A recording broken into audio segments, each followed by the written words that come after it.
अस्सलाम वालेकुम दोस्तों, welcome to my YouTube channel the medical store. उम्मीद करता हूँ आप सब खैरियत से होंगे। फ्रेंड्स, आज हम जिस टॉपिक पे बात करेंगे वो है हमारा ज़ेल्टाइड इन्हेलर। फ्रेंड्स, वीडियो स्टार्ट करने से पहले मैं चंद अहम मालूमात आपको बता दूं कि हमारी वीडियो बनाने का मकसद सिर्फ आप तक इंफॉर्मेशन पहुंचाना है, उसके इस्तेमाल यूज़ बताना है और उसकी मैन्युफैक्चरिंग, उसकी डोज के बारे में बताना है। फ्रेंड्स, कोई भी मेडिसिन आप बगैर डॉक्टरी नुस्खे के इस्तेमाल ना करें, बगैर अपने डॉक्टर से रिव्यू किए बगैर इस्तेमाल ना करें।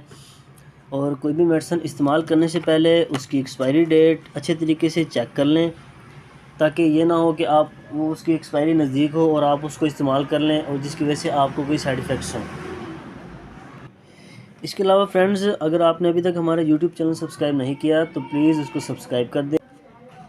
तो जैसे कि फ्रेंड्स, आपको पता है कि सर्दियों का मौसम है, दमा के मरीज़ों के लिए बहुत मुश्किल होती है और लंग्स के मरीज़ों के लिए बहुत मुश्किल होती है इस 3 दिनों में, क्योंकि उनको दमा का मसला होता है और सांस बार बार फूलता है, खांसी आती है। तो फ्रेंड्स, आज की हमारी वीडियो भी इसी मुतल्लिक है, इन्हेलर के बारे में। ज़ेल्टाइड इन्हेलर का यूज़, इस्तेमाल, इसके साइड इफ़ेक्ट्स, हम टोटल इसका रिव्यू करेंगे। टोटल इसके बारे में आपको बताएंगे कि ये किस लिए यूज़ होता है, इसके साइड इफ़ेक्ट्स क्या हैं, इसकी मैन्युफैक्चरिंग, इसकी डोज़, सारा कुछ हम आपको आज की इस वीडियो में बताएंगे। तो फ्रेंड्स, ज़ेल्टाइड इन्हेलर गेट्स कंपनी से मैन्युफैक्चर्ड है, जैसे कि आपको नज़र आ रहा होगा। ये मैं आपको दिखाता हूँ, इधर लिखा होगा गेट्स फार्मा।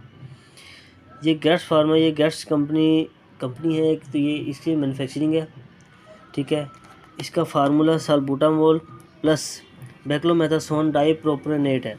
ये 2 फार्मूले होते हैं फ्रेंड्स, दोनों का अलग अलग यूज़ है। एक स्टीरॉयड है और दूसरा साल्बुटामोल जो है ये हमारी ब्रोंक्यूल्स को डायलेट करता है।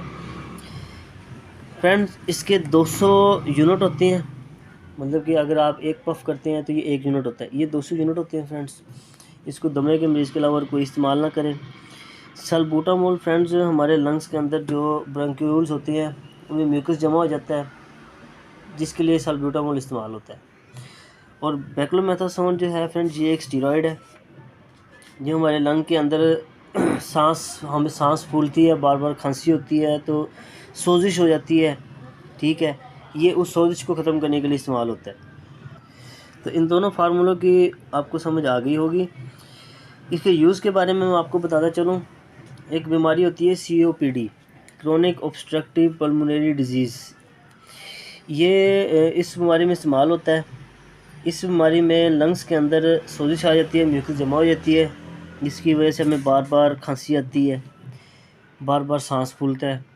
इसीलिए ये ज़ेल्टाइड इन्हेलर इस्तेमाल होता है। ज़ेल्टाइड इन्हेलर ज़्यादातर सर्दियों के मौसम में, दमा जिसको ज़्यादा हो, खासकर कटाई का मौसम हो, डस्ट एलर्जी किसी को हो जाती है, तो ये इसीलिए इस्तेमाल किया जाता है ताकि मरीज़ को जिस तरह भी उसको शायद किसी एनिमल से एलर्जी हो, किसी सर्दी की वजह से हो जाए, डस्ट की वजह से हो जाए, मतलब किसी की वजह से उसको उसका सांस फूलना शुरू हो, उसके दमे का इशू हो, उसको अस्थमा का मसला हो, तो उसमें साल्बुटामोल प्लस बेक्लोमेथासोन डाइप्रोपियोनेट, मतलब ज़ेल्टाइड इन्हेलर, उसको इस्तेमाल किया जाता है।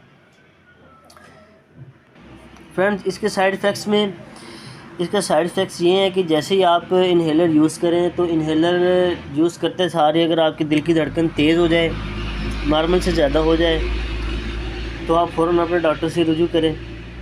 अगर ये इन्हेलर यूज़ करते सार आपको शिवरिंग स्टार्ट हो जाए, मतलब कि आपका जिस्म कांपना शुरू हो जाए, तो फ़ौरन आप अपने डॉक्टर से रुजू करें। इन्हेलर को लेते सार अगर आपको सीवियर हेडेक शुरू हो जाए, मतलब कि शदीद सर दर्द आपको शुरू हो जाए, तो आप फ़ौरन अपने डॉक्टर से रुजू करें और इन्हेलर का इस्तेमाल रोक दें। अपने डॉक्टर से रुजू करें उससे, ताकि वो आपकी डोजेस सेट करे या वो आपको इन्हेलर चेंज कर दे, अदरवाइज़ आप इसको यूज़ ना करें। फ्रेंड्स, ज़ेल्टाइड इन्हेलर हमने बाय माउथ लेना होता है, इसको इनटेक नहीं करना होता, मतलब ये गोली ये वो नहीं होता, ये इन्हेलर है। तो ये इसके अंदर इसकी मेडिसिन लगी होती है, ये इसकी वायल पीछे से बनी बनाई आती है, ये इसके अंदर ऐसे करके इसके अंदर लग जाती है, ठीक है। ये जो पोर्शन होता है, इसको कैप को ऐसे ओपन करके मरीज़ को कहना होता है कि इसको मुंह में लेके और ऊपर से ऐसे प्रेस करें। जब वो उसको ऐसे प्रेस करता है तो इसके अंदर से जो मेडिसिन होती है वो यहाँ से मरीज़ के मुँह में चली जाती है, और जब इसको प्रेस करता है तो उसको कहना होता है कि मुँह बंद करे और सांस अंदर को ले,